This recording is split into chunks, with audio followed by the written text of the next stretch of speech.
In today's video, I'm going to be talking about how you should cover the ball to improve the strike with your irons. Make sure you check this video out.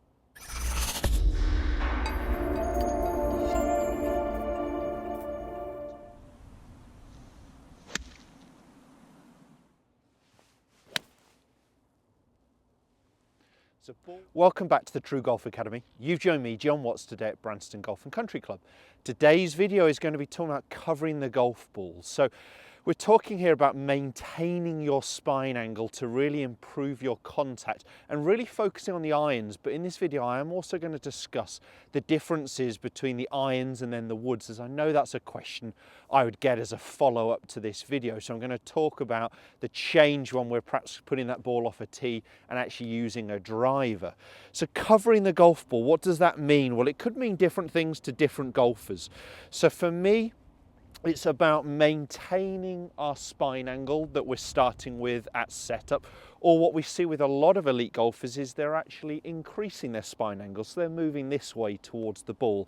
And that's a move that worries a lot of golfers. They feel like they're going to strike it heavy from there. But what we see with elite golfers is they tend to increase their tilt here, their forward bend, and to stop hitting the ground as they're working into impact, we see this extension and this clearing of our lead side, so our side that's closest to the target.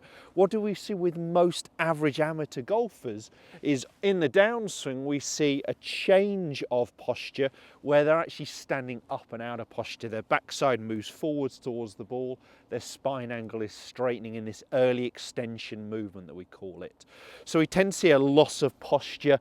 And then because the body really isn't maintaining posture, isn't really opening, we get a lot of compensations. We get very high hands through impact. We get a lot of manipulation of the golf club. And we tend to cause, of course, a lot of inconsistency as well as loss of power.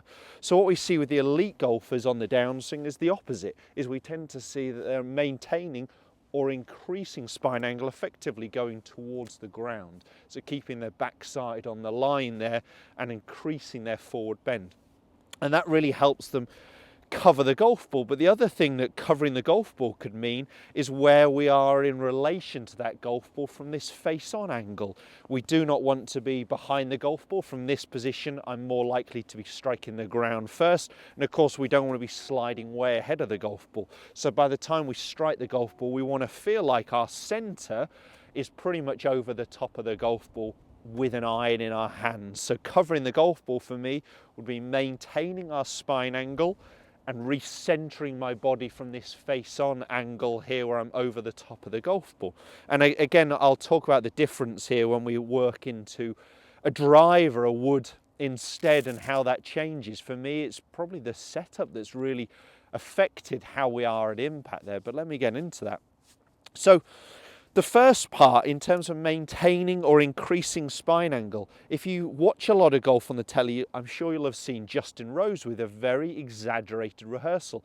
Now, I have talked about Justin Rose's rehearsal. I will put a link just up here that's well worth checking out. But in the last few months, he's actually been doing it even more exaggerated. And I just want to talk about his movement that he's trying to feel here. Now, it is a very exaggerated movement, and that tells you how it's good to practice, not just trying to change a little bit, try and change a lot. When golfers try and change this much, they tend to only change this much. So feel these movements big, exaggerated, bold, when we're doing practice movements, practice swings, or perhaps on the driving range. So Justin Rose, if you haven't seen him before doing this very exaggerated movement, what he's doing now is he's getting to the top and he's trying to increase his spine angle, his forward bend here, to actually get the club onto the ground around a good 3 foot, 2-3 foot behind the golf ball. And then from there, he's really trying to feel like he drags the club along the ground as his body extends. So he's getting to the top, he's increasing his tilt to get the club onto the ground 2-3 feet behind the golf ball, and then feeling like he pushes up. Obviously a very exaggerated movement, but it's the opposite that we see with many amateur golfers, losing posture and really, of course, affecting the quality of contact and strike they're getting. So he's really trying to exaggerate that movement. Now, I have done a video talking about covering the ball, and again, I'll put a link just up here, well worth checking out.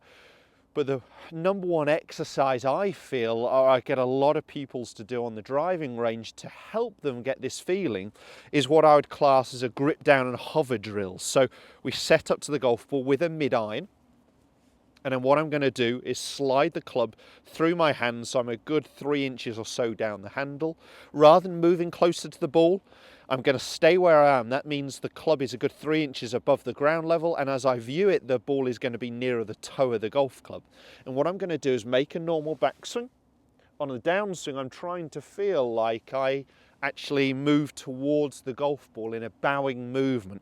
Now, I could try and cheat from there and sink with the knees, but I'll tend to strike the ground well before the golf ball. So what I'm trying to feel is more forward bend on the downswing to increase my spine angle. Remember, this is an exaggerated movement. So it'd be a backswing and then tilt or bow. So I'm feeling like I push my backside out and my head goes towards the golf ball, because what we see for so many golfers is the opposite movement. Let me just try this drill. So I'm way above the ground level, hovering the golf club, and I'm just going to try and bow on the downswing.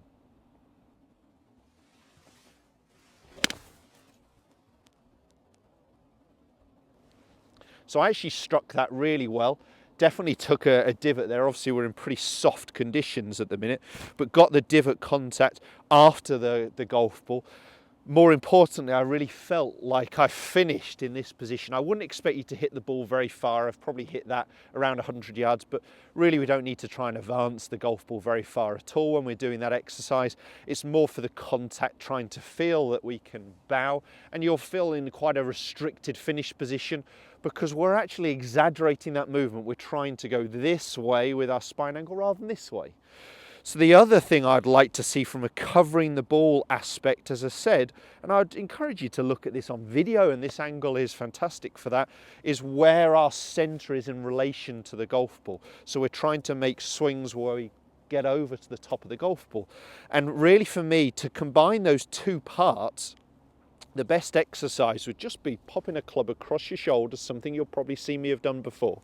Very high on your shoulders, okay? So near your neckline here, with the club head past your trail shoulder. Clamp your arms across your chest to hold that club in. What we're going to do is wind up for the backswing. The end of the grip would be pointing a couple of feet outside the golf ball. I'm not going to worry about the backswing. What I'm focusing here on the downswing, I'm trying to get the club over the top of the golf ball. Okay, so if I am behind the ball here, the club looks like it's a good couple of foot back.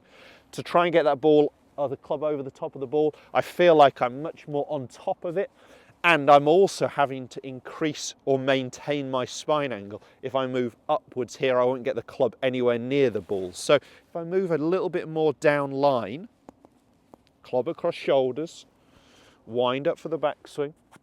On the downswing, I'm trying to feel this club goes over the top of the golf ball here, and that really helps me increase or maintain my spine angle.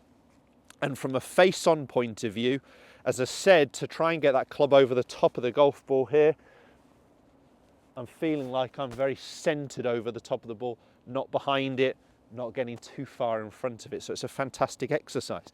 Now, I mentioned I'd talk about the difference just quickly between an iron and a driver, because I'm sure it's a question I'd get. So let me pop this on a tee peg here. Now with a driver, one of the big differences is, of course, the ball is on that tee peg. So we're not hitting down on it as much, or shouldn't be hitting down on it as much. We should ideally be striking a little bit up on it. Now, if you generate enough speed, we can get away with actually a level angle of attack, even a little bit on the way down, that some tour players are doing, but they're not hitting as much down with a driver as they would be with an iron. The other thing that's changed is that ball position is moved more forwards in my stance. So by the time I actually come to the golf ball, I'd expect my center, my upper body to perhaps be a little bit more behind the golf ball for your average golfer. If you're a very strong player, you can actually get to quite a similar position where you feel much more over the top of the ball. But most of us are in a better position with a wood off a tee peg, where we're actually sweeping the ball a little bit more, and we'll feel like, although we're setting our pressure into our lead foot on the downswing, that my upper body, my center here of my upper body is a little bit behind the golf ball to allow us to strike up on the ball. And a big change of that is the ball's up in the air, so we're reacting to that, and the ball's move more forwards in my stance towards my lead heel. And that just means that my center is a little bit more behind the golf ball. I would still like players to maintain their spine angle on the downswing, but I wouldn't expect to see quite as exaggerated movement as we'd get with an iron, mainly because the ball's up in the air, it's not on the ground anymore. So we've teed that ball up by a good 3 inches. And that just means that we're perhaps maintaining spine angle, we're not increasing it on the downswing. But I still wouldn't want to see, of course, the fault that so many golfers get with this early extension. So for me, I'm not trying to do anything different, but the reaction to the ball being up in the air, off a tee peg, and the ball moving more forwards in my stance means I'm more maintaining spine angle. And from a face-on point of view, that I'd expect my upper body centre to be slightly behind the golf ball. Again, that will depend on the player's strength, capabilities, even shot shape they're trying to hit.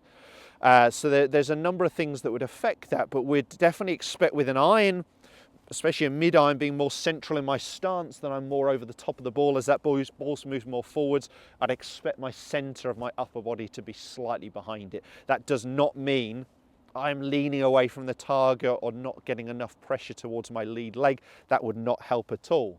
Let me go ahead, hit one final iron shot here, as this video is mainly focusing on the irons. And all I'm going to do is a couple of Justin Rose rehearsals.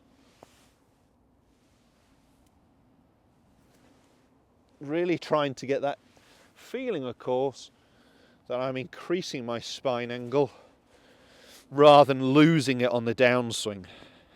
And then I'm just going to go ahead, once I've done the rehearsals, and just hit one without too much conscious thought.